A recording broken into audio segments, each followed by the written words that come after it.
아 진짜 미쳤다. Bob didn't turn out to be that kind of superhero dad. Thank God. 저한테 역으로 음악이 어땠냐고 먼저 물어보시는 거예요. How'd you like the music? The music, I love. 안녕하세요, GQ 코리아 구독자 여러분. 저는 세븐틴의 버넌입니다. 원 배틀 애프터 어나더의 레오나르도 디카프리오와 베니시오 델 토로와 나이스 투 미큐를 찍으러 왔습니다. 잠을 거의 못 자고 왔어요. 2시간 좀 안 되게 자고 온 것 같아요. 침대에 누워서도 그냥 계속 머릿속으로 시뮬레이션을 돌리고 긴장되고 떨리고 설레는 마음에 계속 좀 잠을 설치다 왔습니다. 인터뷰가 시작되는데 하고 있습니다. Hello, can you hear me? Hi, how are you? Hello. Hello, my name is Vernon. I am a member of a K-pop boy band named 17, and as a movie fan, I can't express enough how excited I am to talk with you about One Battle After Another. Thank you. Thank you for having us. Thank you. Nice to meet you. I heard that Steven Spielberg was saying what an insane movie this is. What was your response when you first heard the news? I mean, that's an amazing stamp of approval. He's, one of the great filmmakers of all time, and I think he said he saw the movie 3 times now. In a lot of ways, this is Paul Thomas Anderson's Spielberg movie. It's huge in scope. There's Right. tremendous action. There's twists. There's turns. But at the heart of it is this story of family and me trying to get back to my daughter. But Right. there's so much deception, so many lies, so many, extremes and satire and comedy. It's Paul Thomas Anderson's sort of magnus opus in a lot of ways. And to have Steven say that about our film it's an incredible honor. I saw the film and was absolutely blown away by it. It was such a fun and amazing film. Leo, you've mentioned that one of your biggest career regrets was not being a part of Boogie Nights. And Benicio, I'm told that this is your second film with Paul Thomas Anderson. What made you want to be a part of this particular film? If Paul Thomas Anderson calls any actor on the planet, I don't care where you're from, and says, I want you to participate in my movie, that actor or actress will drop everything and say yes. Before reading the story, before knowing who the other people are involved in the film, before knowing how much they're gonna pay you. We wanna work with the best people around. I consider Paul to be one of the best filmmakers around right now. Mm-hmm. For those who haven't seen the film yet, just hearing the storyline of a father searching for his kidnapped daughter might make them imagine something like Taken, but Bob didn't turn out to be that kind of superhero dad. Throughout his journey, to find Willow. Thank God. Yeah. I mean, but Bob is supported by many unnamed heroes carrying their shared hopes. So what do you think Bob represents in our lives? He represents a flawed human, a real person. Own trials and tribulations that's put into a situation of great intensity where everything is at stake for him. The only thing that he has left, which is his daughter, yet he's incapable of taking on massive, powerful forces. It's very representative of a lot of stuff that's going in our world today. There's miscommunication, extreme viewpoints. And then there are people out there that, don't have a fighting chance. But Paul said, look, this guy's an ex-revolutionary. He's a stoner. He doesn't remember the passcode to how to get back to find his daughter. He doesn't remember his revolutionary past. He's lost all of it. What is his superpower, Right. It's a real world superhero. His superpower is that he's just a relentless dog that will not give up. He will do everything to the and it's in the pursuit of finding his daughter and the one that he loves that is his heroism. So it's a different kind of hero. It's a flawed, protagonist, which are things that I love to play, and Paul writes so masterfully well. It's incredible what he's able to do. I think the ending just proves how strong Bob was. In conclusion, Benicio, you described this film as Paul Thomas Anderson at his best. What parts of the film were the most like him, and what parts were new or maybe even different to you? I think that one thing he does in this film that might be a little bit is the action. In this one, he does car chases that are like William Friedkin, like the French. It's got these car chases, but they're very original and very very different, very unique. They're grounded. That it's kind of like a new side to Paul. Also, I feel this movie's a Western. He's truly like, he surprises you, he surprises the viewer every 2 minutes in this movie. You know, traditional sort of action movies that like an intricate plot with a multitude of different characters that you don't know how to trust. If they could just sort of give faith to trying to see something that's maybe a little bit different than what we've been saturated with out there in the movie industry. This is like a real world, complex odyssey with like extremism, and it's relentless. We really want people to see this movie in the theaters because it's original filmmaking and an original concept at its best, and we just hope it really does well, man, because we're so proud of it. It's completely like Paul's movies, that everything that's happening is unpredictable, including like what, you know, Leo's character, that is he a failure really? We see his effort, and maybe that's what is beautiful about him. It's like he never gives up. And that is definitely one of the most admirable parts of Bob. I absolutely agree with remarks on the car chase scene. It was an incredible experience watching that, and I have no doubt that many people would enjoy the scene as well.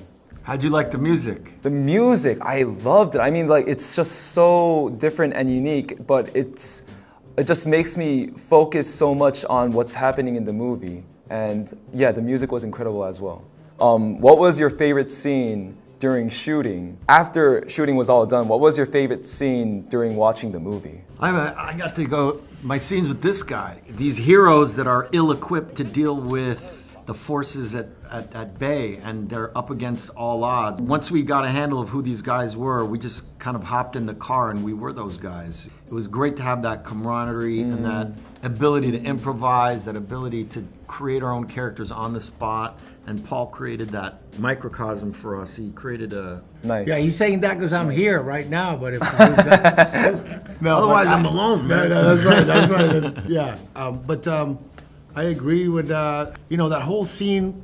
For me, the one that was really fun to shoot was that scene when we come into the store where my family works, because we were working with a lot of non-actors. I mean, that store was for real. That wasn't a set. So we just went in there and we just took over, and the actors, the non-actors who owned the store, very encouraging to allow us to you know, go through the merchandise, grab whatever you need, you know, scream at the son of the owner of the store. That was a moment, I think, that for me, that I think Leo and myself, we just kind of like came together in that moment, because we were the only two actors there and everyone else was a non-actor. Real people, you know, that came from the military in this movie, all those guys, all the other characters that you see, people in the medical world, people in the corrections facilities, store owners, you know, everyone in this movie besides the actors that you know. Paul wanted to bring a reality to it. And that's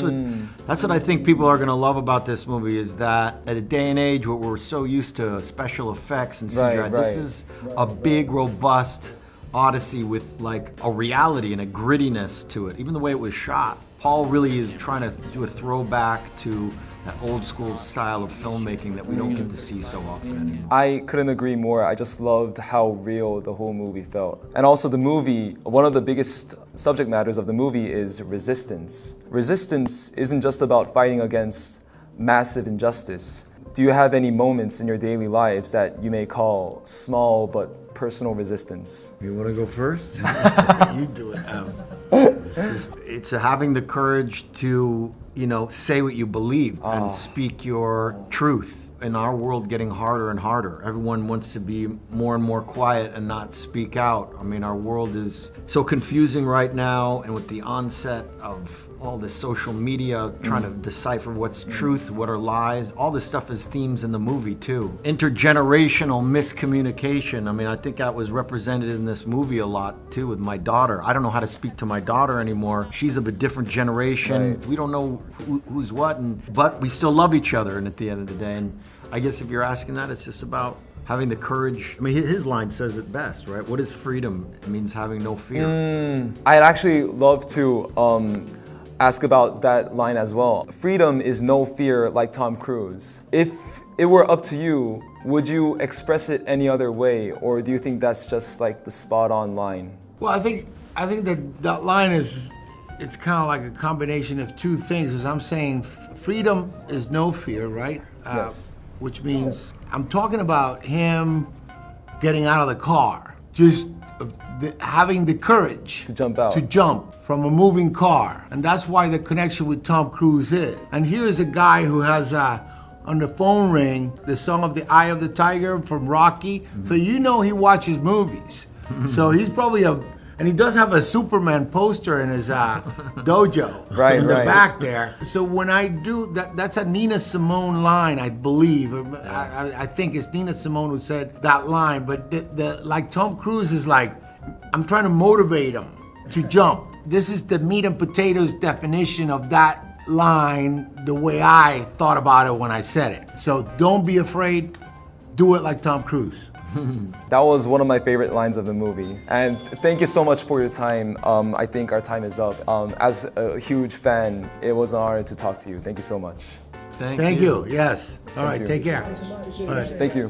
God! 아, 진짜 미쳤다. 말 실수를 할까봐 조금 걱정이 많이 됐었는데 제 시야에서는 이제 화면에 두 분이 보이니까 각성되는 듯한 기분이 들어서 집중을 빡 하면서 임했던 것 같습니다. 지금 또 하나 떠오르는 건 바로 이 장면인데요. 밥이 자기가 전에 속해 있었던 집단에 전화를 걸었는데 어떤 대화가 더 이어지려면 암호부터 먼저 대화하는 상황인 건데 활동을 안 한 지가 한 16년이 된 상황이라 그런 암호 같은 거는 이렇게 모조리 기억이 안 나는 상황인 거예요. 아무것도 못하고 혼자서 그냥 뭐 속 답답해하고 부글거리는 그런 상황인데 밥한테는 되게 심각한 상황이란 말이에요. 왜냐하면 자기의 딸의 안전이 걸려있는 상황이라 계속 답답해하는 게 이게 너무 웃긴 거예요. 진짜 극장 안에서 뭐 웃음을 못 참을 정도로 웃었던 기억이 나는데 이거에 대해 묻고 싶었던 거는 심각하고 뭐 괴롭기까지 한 그런 상태이고 연기를 하고 있는 건데 장면 자체가 너무 웃기고 사실 그 웃기려고 의도가 된 거기도 하잖아요. 감정 연기와 그 의도 사이의 그런 밸런싱을 어떻게 했는지 그런 거에 대해서 여쭤보고 싶었는데 그래도 질문 많이 해서 좋았어요. 네. 답변은 아니지만 디카프리오 님이 저한테 역으로 음악이 어땠냐고 먼저 물어보시는 거예요. 놀라웠고 좋았습니다. 음악 감독은 그 라디오헤드 멤버인 조니 그린우드 님이었다 들었는데 독특한데 오히려 이게 너무 몰입도를 올리는 느낌이 들어서 특유의 그 긴장감을 주는 것도 너무 좋았고 음악 없이 봤으면 되게 심각하기만 했을 수 있는 상황도 약간 좀 블랙 코미디스럽게 풀어내는 부분도 되게 좀 좋았고 예, 재밌었습니다.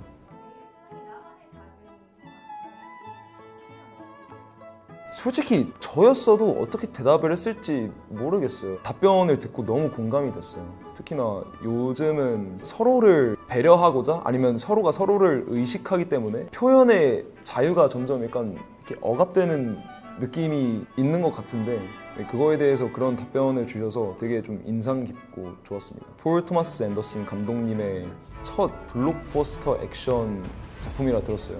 그분 작품들 중에서도 스케일이 굉장히 큰 편인데 처음이라는 게 무색할 정도로 너무나 좀 능숙하고 유기적이고 재밌게 영화를 잘 만들어냈다고 생각합니다. 여러분도 꼭 극장 가서 좀 큰 화면으로 영화를 경험하시면 좋을 것 같아요.